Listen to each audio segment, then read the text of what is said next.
एक बार मैं एक गांव में था। कोई आदमी मेरे पास आया। उसने बड़ी श्रद्धा से कहा, भारत बड़ी पुण्य भूमि है, सारे अवतार यहीं हुए, सारे तीर्थंकर यहीं हुए, सारे बुद्ध यहीं हुए। मैंने उससे कहा, जरा रुक जा, फिर से सोच, क्या यह सचमुच पुण्य भूमि है या यह भूमि इतनी पापी है कि हर बार भगवान को खुद आना पड़ा? सोचो, इतने अवतार, इतने बुद्ध, इतने तीर्थंकर यही जन्मे, फिर भी आदमी वही का वही रह गया। इतने सब आकर चले गए, लेकिन हमारे भीतर एक लकीर तक नहीं खींची। हम वही चिकने घड़े के घड़े रहे। हर अवतार को हमने सुना, सिर झुकाया, आरती की, फूल चढ़ाए और कहा, आओ महाराज, और अब जाओ। हम सुनने में माहिर हैं, करने में नहीं। तुम सोचो, अगर किसी गांव के घर में रोज डॉक्टर आते जाते हो तो क्या वो घर पुण्यवान है? नहीं। इसका अर्थ है कि वो घर सबसे ज्यादा बीमार है। और अगर सारे अवतारों को यहीं आना पड़ा तो इसका अर्थ क्या हुआ? कृष्ण ने गीता में कहा, जब जब धर्म की हानि होती है, अधर्म बढ़ता है, तब मैं आता हूँ। और सब अवतार यही आए। तो मतलब क्या हुआ? ये भूमि पुण्यवान है या ये भूमि इतनी बीमार कि हर बार भगवान को खुद उतरना पड़ा? सच तो यह है कि इस मुल्क की आत्मा अब इतनी चिकनी हो गई है कि कोई लकीर नहीं खींचती। हमने सदियों से इतनी अच्छी बातें सुनी हैं कि अब बातें सुनना ही धर्म बन गया है। सुनते सुनते हम ऐसे तल्लीन हो गए कि करने की कभी फिक्र ही नहीं की। हमने सुनना साधना बना लिया है और यही हमारी सबसे बड़ी बीमारी है। सुनना तो है पर होना नहीं। जब तक समझ तुम्हारी अंतरात्मा में नहीं उतरती, तब तक वो समझ अधूरी रहती है। वो सिर पर बैठी रहती है, हृदय में नहीं उतरती। और समझ तभी उतरती है जब तुम कोई निर्णय लेते हो। निर्णय ही द्वार है। निर्णय छोटा हो या बड़ा, इससे फर्क नहीं पड़ता। निर्णय लेने की घटना ही तुम्हें बदल देती है। निर्णय में प्राण एकत्र हो जाते हैं। जो क्षण तुमने किसी बात पर हाँ या ना कहा, उसी क्षण तुम एक नए व्यक्ति बन जाते हो। मैं तुमसे कहता हूँ, 10 मिनट खांसना मत। सुनने में साधारण लगता है पर बड़ा कठिन है। खांसी जैसी छोटी चीज को रोकना बड़ी अमानवीय बात लगती है। तुम्हें खांसी आ रही है और मैं कहता हूँ खांसो मत। तुम्हें लगेगा यह तो दुष्टता है, पर तुम्हें मालूम नहीं, इतनी छोटी बात भी तुम्हारे भीतर आत्मा के जन्म का अवसर बन सकती है। क्योंकि अगर तुमने 10 मिनट खांसा नहीं तो तुम्हें एक झलक मिलेगी कि मैं अपने शरीर का मालिक हो सकता हूँ। एक खुशी की लहर भीतर उठेगी।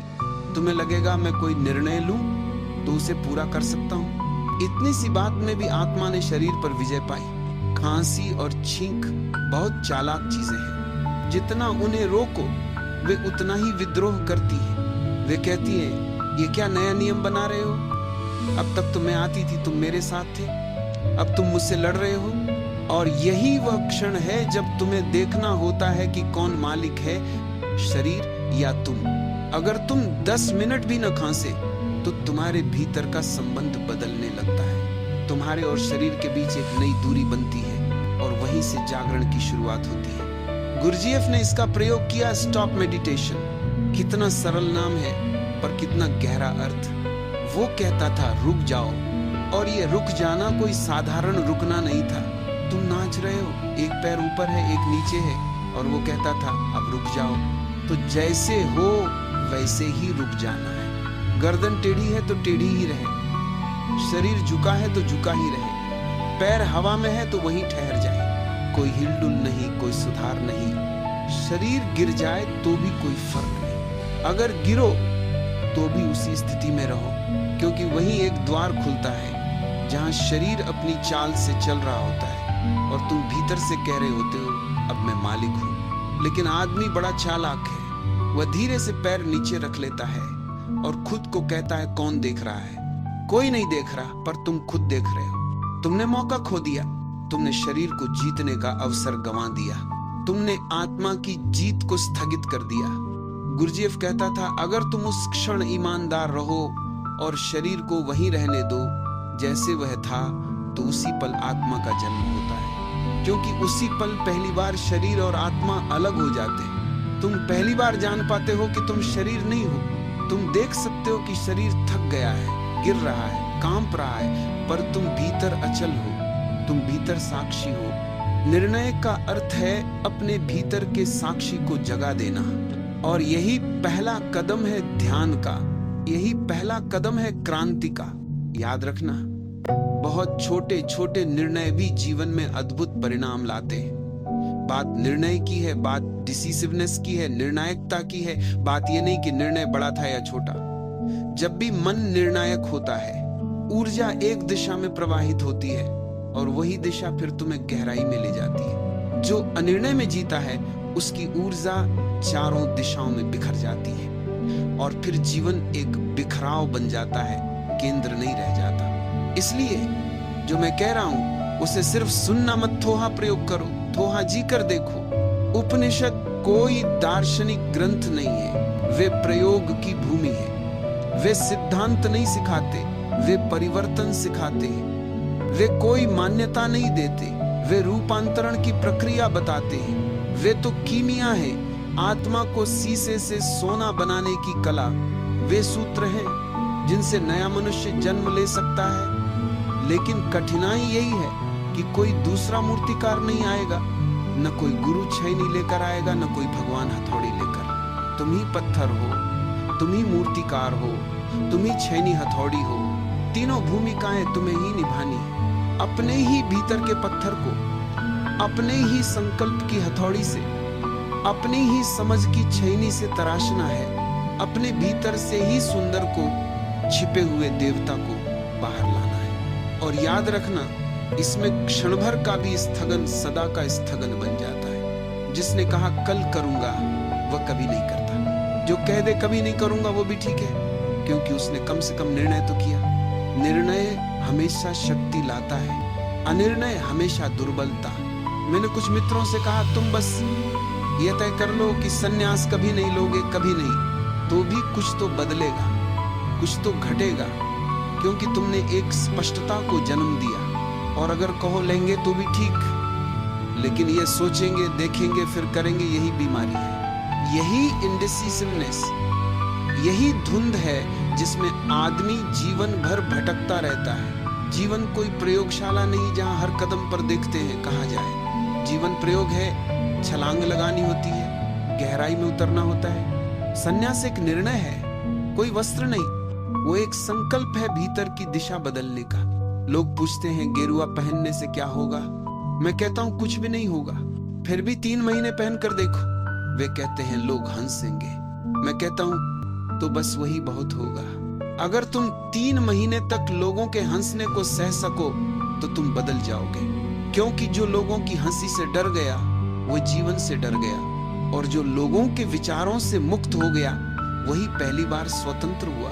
लोग कहते हैं बाहर बदलने से क्या होगा, भीतर बदलना चाहिए। मैं उनसे कहता हूं बाहर बदलने की हिम्मत तो पहले पैदा करो, भीतर की बात फिर करना। कपड़े बदलने में ही पसीना छूटता है और तुम कहते हो भीतर बदलना चाहते हो। भीतर तो बहुत दूर है, वहां तक तो वे पहुंचते हैं जो बाहर बदलने से भी नहीं डरते। हमारी बड़ी कला है अपने को धोखा देना। दूसरों को धोखा देना उतना खतरनाक नहीं, खुद को देना विनाशकारी है। जो आदमी खुद को धोखा देता है उसके लिए कोई रास्ता नहीं बचता। वो अपने ही विरुद्ध काम करता है, वो अपने ही भीतर दीवारें खड़ी करता है। धार्मिक वही है जो खुद से ईमानदार है, जो अपने से छल नहीं करता, वही ईश्वर के द्वार पर पहुंच सकता है। बाकी सब धर्म, बाकी सब व्रत, बाकी सब पूजा पाठ सब दिखावे हैं। निर्णय चाहिए, स्पष्टता चाहिए, ईमानदारी चाहिए, और फिर देखना वही छोटा सा निर्णय तुम्हें नए जन्म की दिशा दे देगा। निर्णय का अर्थ समझो। निर्णय का अर्थ ये नहीं कि तुमने किसी बात को ठान लिया जिद की तरह। निर्णय का अर्थ है तुमने अपने भीतर एक स्पष्टता पाई है, एक दिशा जानी है। निर्णय कोई संघर्ष नहीं, कोई दबाव नहीं। निर्णय तो सहज प्रवाह है। जब समझ साफ हो जाती है तो निर्णय अपने आप घटता है। देखो, नदी बहती है, उससे यह सोचना नहीं पड़ता कि समुद्र तक पहुंचना है या नहीं। नदी का निर्णय स्वाभाविक है, उसका अस्तित्व ही निर्णय है। निर्णय वही नहीं होता जहां भय है। भय निर्णय को रोक देता है। जहां भय है वहां मन कहता है थोड़ा सोच लेते हैं, थोड़ा रुक जाते हैं, जरा परिस्थितियां देख लें। और जो जीवन को परिस्थितियों से जोड़कर देखता है वह कभी अपने भीतर की जड़ से नहीं जुड़ता। तुम्हें परिस्थितियों से नहीं, अपने अस्तित्व से निर्णय लेना है। निर्णय तब होता है जब भीतर की आवाज को सुनने की कला आ जाए। वो आवाज बहुत धीमी है, बहुत मौन है। वो भीड़ की आवाज नहीं है, वो मन की बहस नहीं है, वो भीतर की गहराई से उठती है। जैसे किसी अंधेरी गुफा में एक दीपक धीरे धीरे जलता हो, बिना शब्द, बिना ध्वनि। वही निर्णय का जन्म स्थान है। वही सन्यास का अर्थ है। सन्यास कोई पलायन नहीं, सन्यास कोई वस्त्र नहीं। सन्यास ये जान लेना है कि अब मैं अपने भीतर की आवाज के अनुसार जीऊंगा, न कि समाज के आदेशों के अनुसार। और ये निर्णय इतना मौलिक होता है कि पुराना मन इसे सह नहीं पाता। पुराना मन तुरंत तर्क लाएगा, समय नहीं है, लोग क्या कहेंगे, अभी परिस्थिति ठीक नहीं है, पहले थोड़ा समझ लूं फिर करूंगा। और यही सब बहाने तुम्हें वहीं बांधे रखते हैं जहां तुम सदियों से फंसे हो। निर्णय का अर्थ है अब बहाने समाप्त, अब केवल सजगता। जब कोई व्यक्ति सच में निर्णय करता है, उसी क्षण उसका पुराना मन मर जाता है। निर्णय मृत्यु है, पुरानी आदतों, पुरानी प्रवृत्तियों की मृत्यु, और उसी मृत्यु से नया जीवन जन्म लेता है। इसीलिए जो निर्णय से डरता है वो जीवन से डरता है।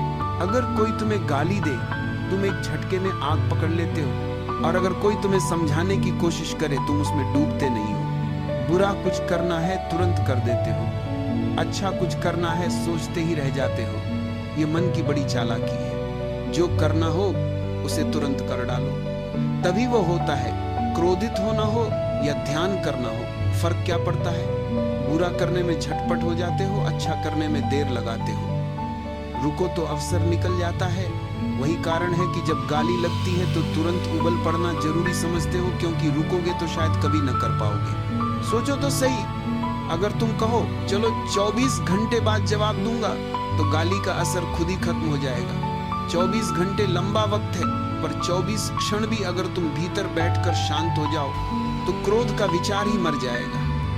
हंसी आ जाएगी, या उस आदमी की मूर्खता दिख जाएगी, या पता चल जाएगा कि वो सही भी कह रहा था, पर तुम समय नहीं खोना चाहते। जैसे ही चोट लगे आग फूट पड़ती है, पीछे जाकर पछतावा कर लेंगे, यही सोचते हो। और इसलिए तुम सभी क्रोधियों को पछताने के सिवा कुछ नहीं मिलता। पछतावा क्रोध के बाद आता है, तभी क्रोध हमेशा तुम्हें बांध कर रखेगा। पर अगर पछतावा पहले आ जाए क्रोध से पहले, तो क्रोध कभी जन्म ही नहीं लेगा। पर प्रश्न ये है, बीच की जगह कहाँ है? गाली इधर, आग उधर, उस बीच थोड़ा भी स्थान कैसे बनाए कि मैं सोच लूं, विचार कर लूं? वो जगह नहीं मिलती, क्योंकि क्रोध तुरंत फूट पड़ता है, और ध्यान के लिए भी वही कठिनाई आती है। अच्छे काम में हम समय लेते हैं, इंतजार करते हैं, बीच का जो समय है वही सब बर्बाद कर देता है। गरम लोहे पर चोट मारनी है। अगर तुम सोचते रहो कि मारूं या न मारूं, लोहे की गर्मी भी चली जाएगी और चोट का अर्थ ही मिट जाएगा। मेरे पास आज एक मित्र आए, कह रहे थे संन्यास लेना है, पर पहले और सोचना है। मैंने उनसे पूछा, तुमने जीवन में और किन किन चीजों पर इतना सोचा है कि वे हो भी गई हो? क्या तुमने बुद्धि को बाद में बढ़ते देखा है? अक्सर लोग अनुभव को बुद्धि समझ लेते हैं, पर अनुभव भंडार है, बुद्धि उसका उपयोग है। बच्चे के पास संग्रह कम होगा, पर बुद्धि ज्यादा हो सकती है। तुम सोचते हो कि और थोड़ा सोचोगे तो बुद्धि बढ़ जाएगी, और क्या सच में बढ़ेगी? शायद बस वातावरण का असर है। किसी ऊंची चोटी पर खड़े होकर उठा हुआ भाव है, बस उतना ही। नीचे उतरते उतरते वो सब गायब हो जाता है। माउंट आबू से नीचे उतरते उतरते वही विचार भी उतर जाएगा। तुम्हारा मन अक्सर बहाना ढूंढ लेता है, थोड़ा वक्त चाहिए। क्यों? ताकि प्रभाव कम हो जाए, और वही 1% जो तुम्हें रोक रहा है वो बड़ा काम कर देता है। जब 99% तैयार है और 1% नहीं, तो तुम सोचते हो कि 99% जीत जाएगा, पर हकीकत ये है कि तुम उस 1% के साथ निर्णय ले रहे हो। निर्णय ही तो लेना है ना, लेना भी एक प्रकार का निर्णय है। जगत तुम्हें चुनाव देता है, क्या चुनना है, पर यह स्वतंत्रता नहीं है कि तुम निर्णय ही न लो। तुम निर्णय से बच नहीं सकते। हम अपने आप को धोखा देना बहुत अच्छे से जानते हैं। बार बार सुनते, समझते रहो और वैसे ही रह जाओ। फिर घड़ा चिकना हो जाता है, सब कुछ उस पर फिसलने लगता है। जितनी बार तुम अच्छी बातें सुनकर भी नहीं बदलते, उतनी ही अधिक फिसलन बनती जाती है। इसलिए अगर सुन रहे हो तो साहस करो, समझ में आए तो उसे भीतर उतार कर जियो। जब समझ श्वास श्वास में न समा जाए, उसका कोई अर्थ नहीं रह जाता। असली माप यह है कि तुम अपने जीवन में अच्छी बातें कर सकते हो या नहीं। भाषणों और मंत्रों का ढेर लगाना कोई कठिन काम नहीं। असली काम है कि वे बातें तुम्हारे अस्तित्व में उतरे। तुम कहते हो कि क्रोध पल में फूटता है, पर वही पल तुम्हें आजीवन बांध ले सकता है। थोड़ी सी जगह बनाओ, क्रोध कठिन हो जाएगा। ध्यान में भी वही जगह बनानी होगी।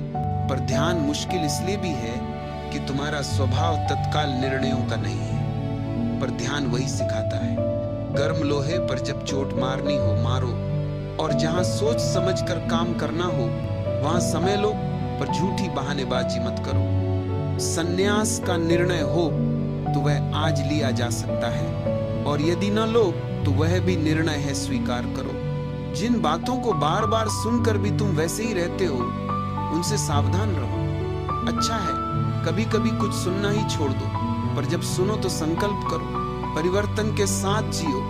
तब समझ केवल शब्द नहीं रहेगी, वह जीवन बन जाएगी। और जब जीवन बन गई, तब पछतावा पहले नहीं आएगा। जब पछतावा पहले आ जाएगा, क्रोध का बीज ही नहीं बनेगा। समझना और जीना यही अंतर है। मैं कहता हूँ, छोटे निर्णयों से शुरुआत करो। सुबह जल्दी उठने का निर्णय करो, और फिर देखो मन कितने बहाने बनाएगा। तुम देखोगे ये केवल नींद का प्रश्न नहीं है, ये सजगता का प्रश्न है। अगर तुम छोटे निर्णयों में भी सजग रह सको तो बड़े निर्णय अपने आप घटने लगते हैं। निर्णय कोई कार्य नहीं, एक दृष्टि है। निर्णय का अर्थ यह नहीं कि तुमने कुछ कर दिया। निर्णय का अर्थ है कि अब तुम भीतर से स्पष्ट हो गए। अस्पष्टता समाप्त, भ्रम समाप्त। अब तुम जो भी करोगे उसमें पूरा मन, पूरा प्राण, पूरी उपस्थिति होगी, और वही उपस्थिति परिवर्तन लाती है। तुम्हारे हर कर्म में अगर पूर्णता आ जाए तो वही ध्यान बन जाता है। फिर साधना कोई और नहीं, तुम्हारा जीवन ही साधना बन जाता है। लोग सोचते हैं कि आत्मज्ञान कोई बहुत ऊंचा पर्वत है।